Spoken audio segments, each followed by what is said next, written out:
Yes, sir. I ain't got no ranking. Now, when it comes to this mobcast shit, the Mafia Material Mobcast, episode 73. It's your boy Daylight, man. Hit that like and subscribe button, smash that notification bell if you're really mobbing with the content. We got an update for y'all. Yeah, like 24-hour turnaround update type shit. We got to talk about Tony Yayo clapped back at Ja Rule's aggressive claims. The real story behind the Mile High pillow fight. You know, yeah. Uh, this one right here, man. We gotta talk about it. So yeah, man. We back with a major update. Situation we talked about yesterday. The now famous Mile High pillow fight between Ja Rule and Tony Yayo and Uncle Murder. He was there too.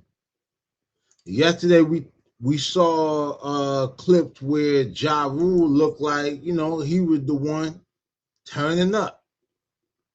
But Tony Yayo just sat down with Vlad TV and gave the G Unit side of the story. The G Unit side of the story.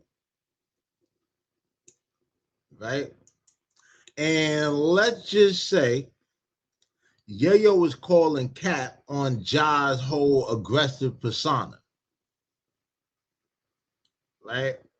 Now, first off, Yayo confirmed that they knew Ja was going to be on the flight before they even boarded. He mentioned that someone at the gate had tipped them off.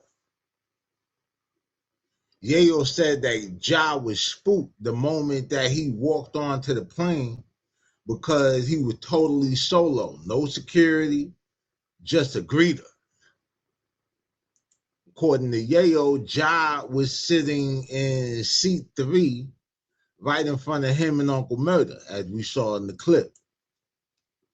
Because he was saying that him and Uncle Murder was in 4C and 4D.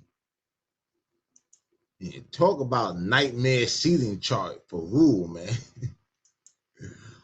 We gonna play this first. We gonna play a little snippet from the interview.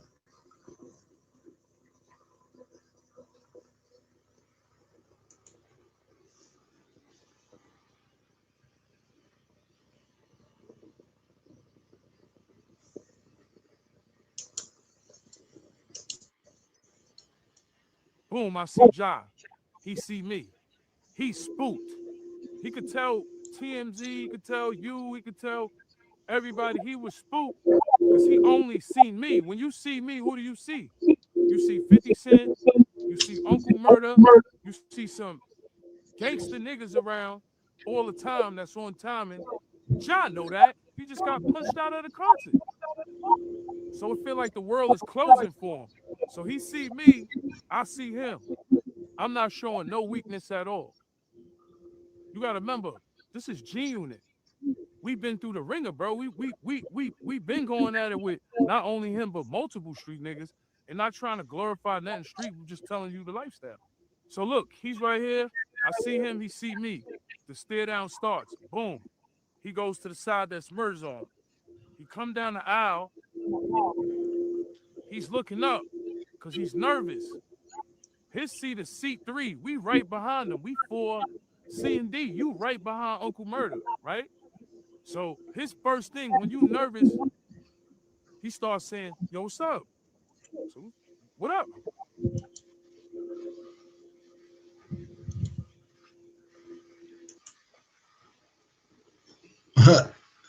Right? So As was up. So yeah, what's up? What's up? You know what I'm saying? That was like now one of the funniest parts of the interview is Yayo breaking down, Ja's whole behavior. He claimed Ja kept saying, "What's up? What's up? We good?" Over and over in a nervous way, not an aggressive way. You know what I'm saying? Yayo's take, Ja was vulnerable and off point. He even clowned Ja's luggage, saying it wasn't even designer, just some bum ass blue bag. You know what I'm saying? Uh,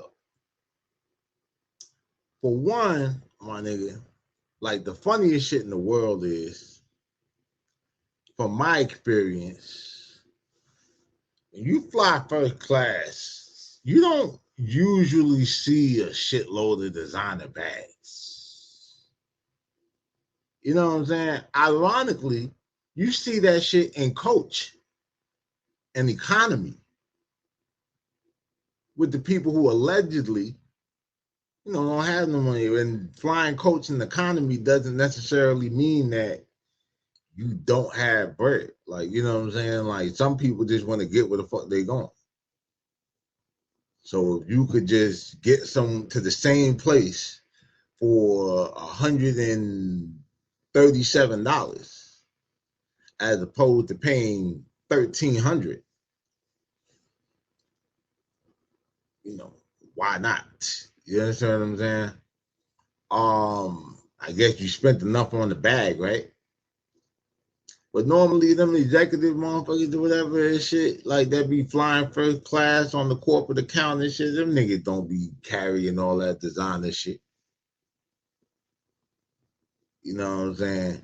Yayo basically paints a picture of Ja being a nerd, getting bullied on the school bus. You know what I'm saying? Rather than a legend that was holding his own. We got another play out this segment right here.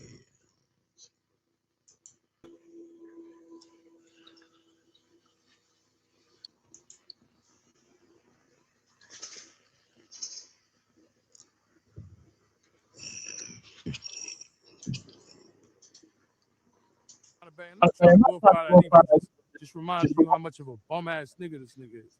So he's saying what's up because it's full on the top of his shit. It's full. He put one bag in there. He couldn't fit two in there. Would have been gangsters. Murder shit was right behind you. You should have, if you was a gangster, you should have pulled murder shit down and threw your bag in there. So murder could have got up because murder started talking shit at that point.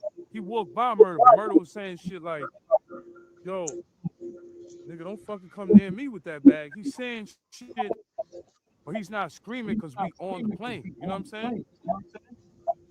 Ja put his bag up. He put it up like near Star and shit. He put it up over there. Star, he a cool nigga. He just put it. I don't even know if he knew Star was with us. He put it up over there and shit. So he going to sit back down. He said he just asked us if we was good again.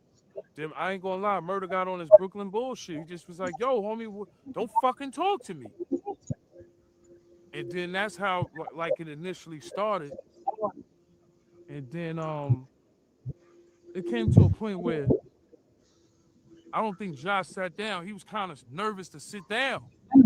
He was nervous to sit down after Murder said that to him, like, "Yo, we good? Like, are we gonna be good on the flight?" You know, because him and 50 was on the flight, and his head didn't get punched off.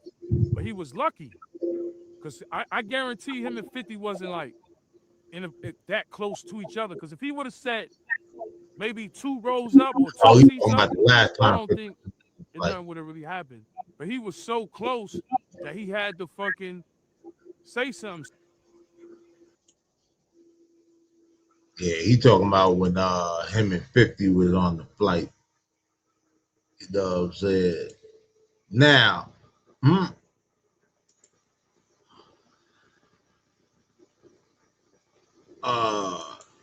yeah, now let's talk about the pillow fight. right? Now Yayo uh claimed that he told Ja suck his dick. I know y'all like, oh, typical New York niggas. You know what I'm saying? And that's when the pillow flew.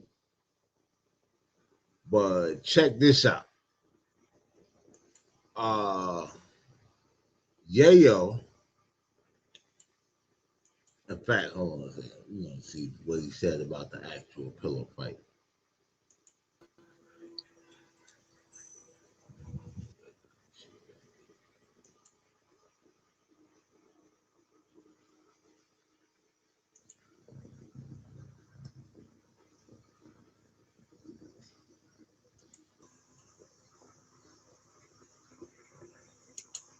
Be me or murder. Somebody was gonna slap him in the head. Cause come on, he lucky Fifth wasn't on the plane. Cause niggas would have been amped up. Cause he there. Niggas would have threw that nigga through the fucking airport window. That shit. Like, so I don't think he would have survived 5 hours getting slapped in the head. All the aggressive shit he talking about, I told that man, suck my dick. Suck my dick. The whole first class heard that shit. Business, coach, this nigga throws a pillow. Come on, John, you gotta do better. I threw a pillow at him because he's soft. You threw a pillow, that shit hit my shoulder, right? At this time, you doing so much shit. People is there already. When he threw the pillow, I had my seatbelt on. I ain't gonna front, Vlad. I played myself. You know, them seatbelts are sturdy. I tried to get up, and I fell back. And I'm like, because you in the midst of the action, right? Murder's on this part of the hour. We're gonna rap pack this nigga. We catch an 86 flight. It wasn't gonna be no more units. It wasn't gonna be no more Oh, I can see it. no more good bud in the red light district. None of that. Because murder. Yo, I could definitely see it.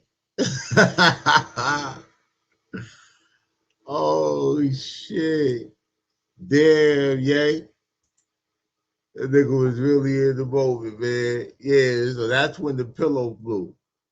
But yeah, like I said, man, Yayo said he actually tried to jump up and get at Ja, but forgot he had his seatbelt on and ended up, falling back in his seat.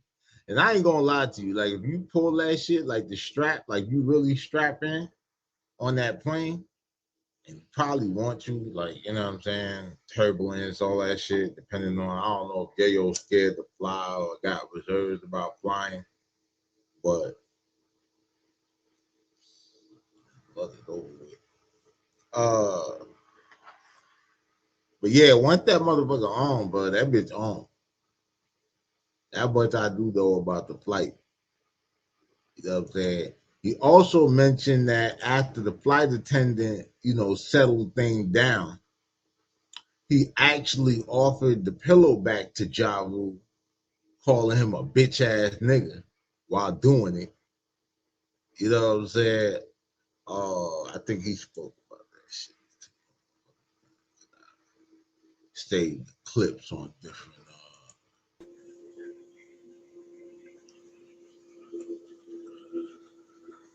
Yeah, I'm trying to figure out where. Right.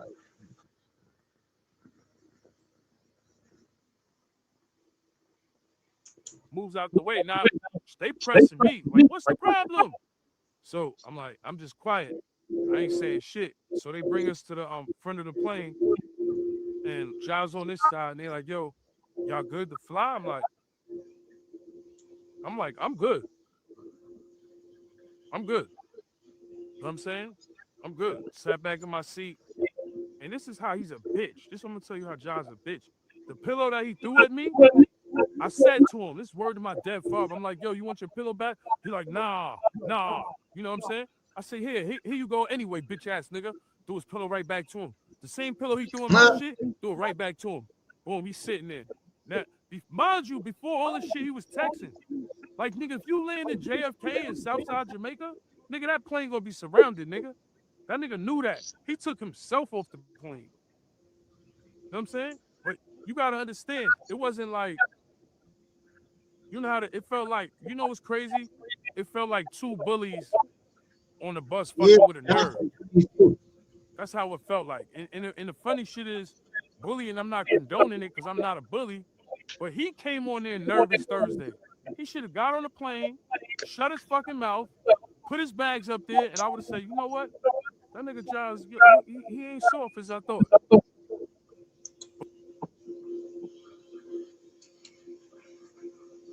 yeah, but at the same time, though, if we being for real, well, we only saw where the video started and shit, but Uncle Murder was taping. You know what I'm saying? And he started saying, "Look at Ja Rule's bitch ass on the plane," and all that shit or whatever. And then the back and forth started. You know, so I don't know. Looking at the follow up, it's a total he said, she said. Yesterday we thought Ja was the aggressor, but Yayo is making it sound like Ja Rule was terrified and trying to play it off. Yayo even ended it by saying, you know, he's lucky 50 wasn't on the plane, you know, if 50 wasn't there, you know, like I heard, because if 50 was on that flight, Ja would have got thrown through an airport window and all that shit. You know what I mean? But what do y'all think, man? Is Yayo just trying to save face after Ja turned up on him? Or was Ja really the one, you know, shaking in first class? Ooh, I'm scared. Let me know. You know, we all Team G Unit on this side. But, you know, the beef never dies, it just gets older. You know what I mean? Yeah, I mean, I'm definitely sure we'll hear more about it. You know what I'm saying? And I mean, shit, this is definitely started the year. I mean, shit. I hope Uncle Murder, like if I was Uncle Murder at this point doing the wrap up, I would be taking my notes month by month. Like I do rhyme for February, like for January, I'll do rhyme for February, I'll do rhyme for March. You know what I'm saying? Like, and in that way, I'll just have that shit all stacked up. And then you could damn near do a different beat every month and have a 12 beat switch. You know what I'm saying? Shit, I might just do that shit my damn self. I mean, you took it from Skills, nigga. I could take it from you. Your shit. But yeah, that's what's going on. Tony Yayo clapped back at Ja Rule's aggressive claims and tell the real story, or the G Unit side of the story, about the Mile High pillow fight. And he did it, of course, on Vlad TV. But yeah,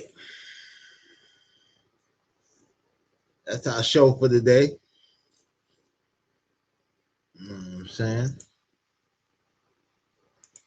Mafia Material Mobcast, episode 73.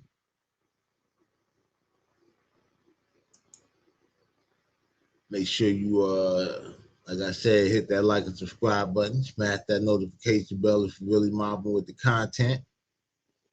And as always, stay dangerous so you can be safe.